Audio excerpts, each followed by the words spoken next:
All right, we're going to be doing some double taps at 200 yards. And I'm comparing two guns. I'm going to be comparing this 18-inch with the flash hider to my 11.5-inch with the shielded muzzle brake. Okay, and I want to see which one performs better. The conflict here is that with the 18-inch, yeah, a shielded muzzle brake would help, but the gun gets longer and heavier at the far end, and it's already a long barrel. So I want to see which one works better for me. So with these double taps, the idea is that I want to pump the trigger twice before I hit the ding. Okay, so I want to go click, click, and go here, ding, ding. Okay, what I don't want is go click, ding, click, ding. Okay, so at 200 yards, normally it's very easy shooting, but the thing that we're fighting here is the recoil, because even the 5.56 is going to have a little bit of a recoil. So we're going to try and keep it on target and take those shots as fast as possible. I'm not looking for a perfect sight picture, right? So I take the first shot. We start off like perfect. So boom, and then as long as it's moving around within the target, I'm taking that shot. The target is 2 foot by 1 foot wide. Okay, so basically the idea here is we're trying to hit a head. Okay, or basically you got a target area that's about this big here, and you can take your time with the first shot, but after that first shot impacts, that head's going to disappear, right, if you don't hit it. So that's why you got to kind of get both bullets in the air almost at the same time. Okay, so we want to go click, click, ding, ding. Okay, so we're going to try it first with this 18-inch. It's a Ruger MPR. Done lots of videos with this gun. It's got a primary arms PLX on it, and we're shooting this 18-inch barrel with the flash hider. Let's see how that goes. Okay, now this is a smooth table, so I really can't load up on the bipod. Even that's not going to stay. So I'm being consistent. That's how I'm kind of doing everything.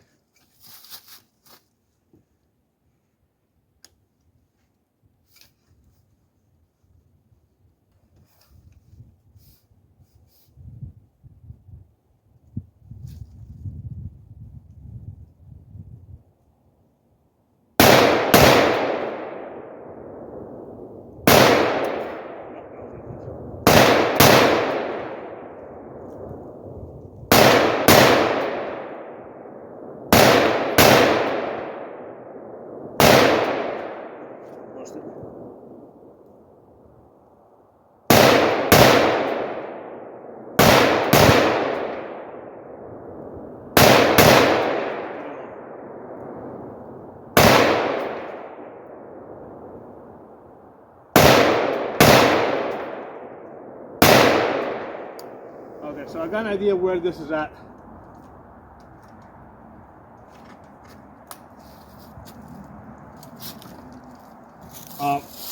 Going into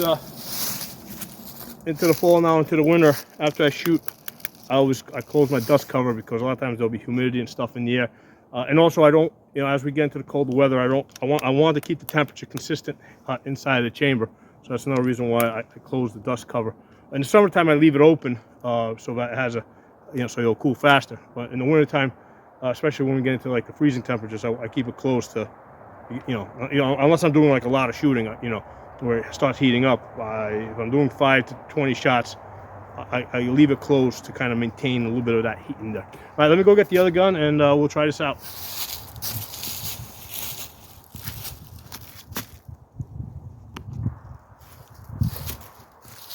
All right, so we're gonna do the same thing, double taps with the 11.5-inch. Okay, this has the Radical Firearms Spitfire.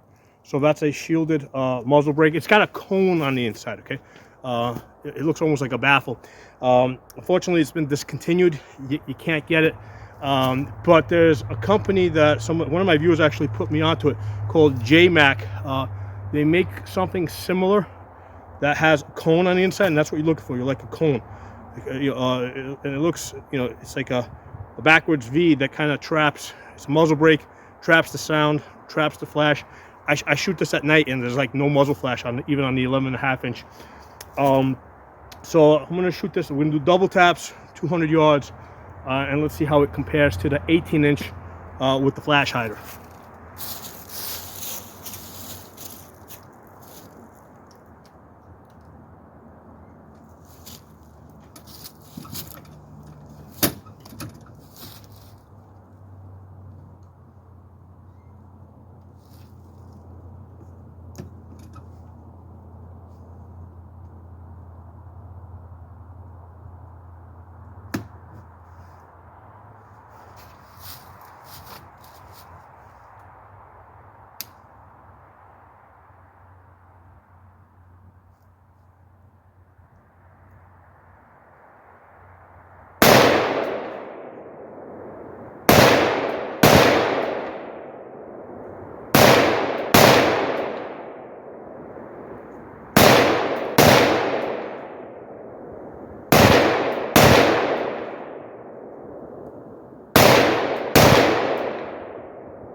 off target.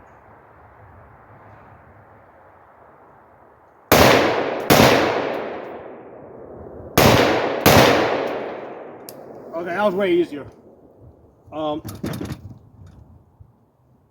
The bipod seems to be sticking to the table a little bit.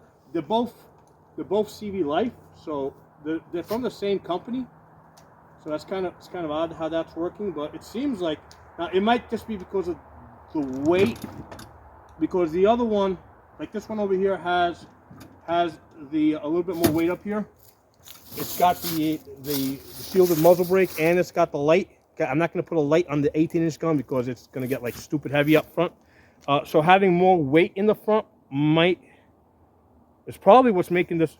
It's probably what's making this bipod stick to the smooth table a little bit better, because like I said, they're both CV Life bipods, and I bought them from about the same time. So yeah, it's got to be just the extra weight up front, but because the gun is only 11.5 inches, it like this 11.5 inch with all this, with the light and the bipod over here and the muzzle brake, feels the same as that 18-inch that I had, which just had a bipod on it, right? It didn't have, you know, and a flash hider.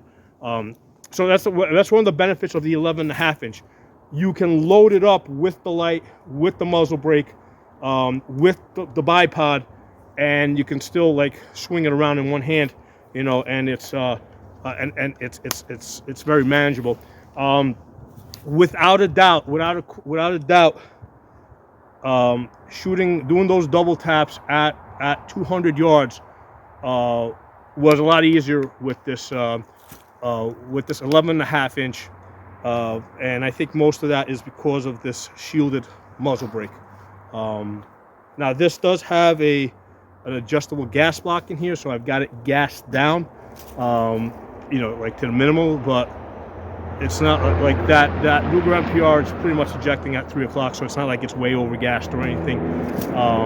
And I did the same exercise with the 7.62x3.9 with my AR-15, and that one's like gassed way down.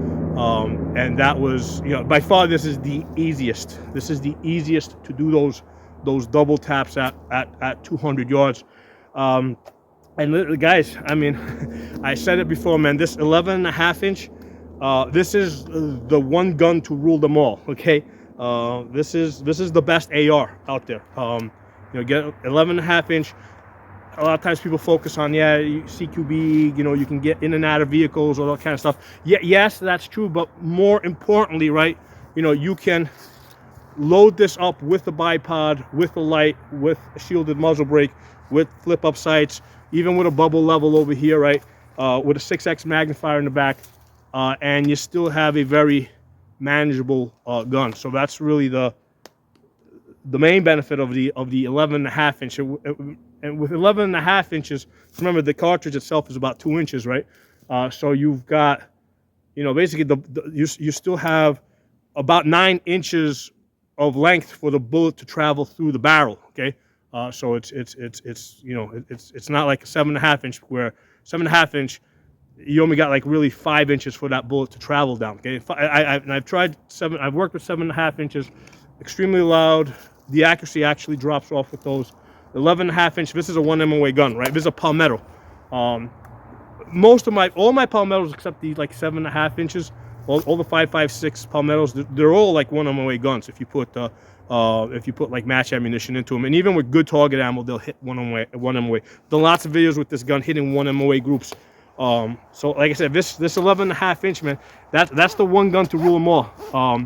You know, that's and again, the main value of this gun is, especially like an SHTF type of situation where you don't know where you're going to be, what the situation is going to be like, whether you're going to be shooting up close or over fields, or if you got to move into, you know, into a field area or a desert area, or if you're going to be in an urban area, right? And urban areas can actually be very long distance, right? If you're shooting down streets and avenues, right? You can almost get like almost 1,000 yards at some places. You know, this, and I've had this gun, this 11.5 inch. I've done videos where I've had this out to 500 yards, and have hit groups inside of 15 inches. Okay, I've done 15 inches or better. I don't remember the exact groups, but definitely well inside a man-sized target. Okay. So yeah, 100% answered my question, man. Like as far as like being able to take fast shots at distance, uh, having the shorter barrel with the ability to put a shielded muzzle brake on it is more of a payoff than having the longer barrel, which yeah, at 700-800 yards, sure, that's going to give you an advantage, right? But inside of 500 yards and in, this is probably the best option, especially with a 6x magnifier behind it. Okay, so drop some comments, let me know what you guys think. I'll talk to y'all soon. Everyone, I'm going to fire a couple of shots in the dark at a target without the light on, just so you guys can see how awesome this Radical Firearms muzzle brake is, how well it basically covers up the muzzle flash. Okay, so what I'm going to do is I'm going to take the cover off. I'm going to put on the white light just so I can identify the target, and then I'm going to shoot it without any light.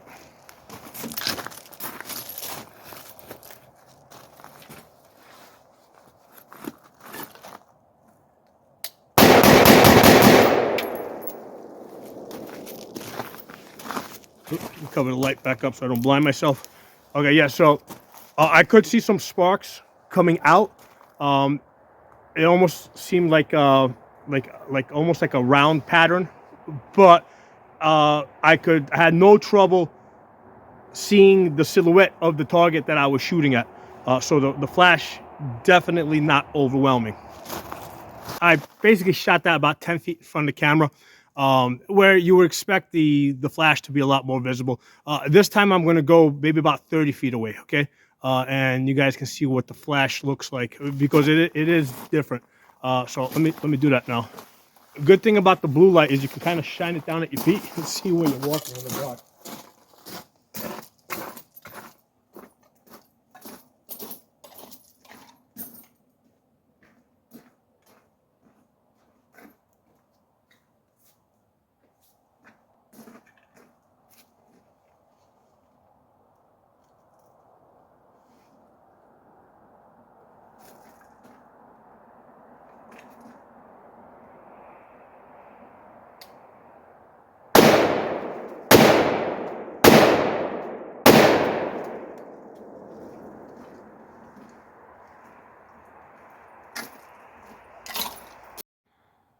An interesting thing about that is while I was walking away and shining the blue light at my feet, you guys couldn't see it at all in the camera. So even though I was like within, within from 10 feet going out to 30 feet. I'm going to attach an older video here where I'm shooting my 13-inch, which is longer than the other one, which was 11.5 inches. But this one is just with a flash hider. And you can see the enormous muzzle flash on this thing. Okay, so these shielded muzzle brakes can make a big difference with the flash.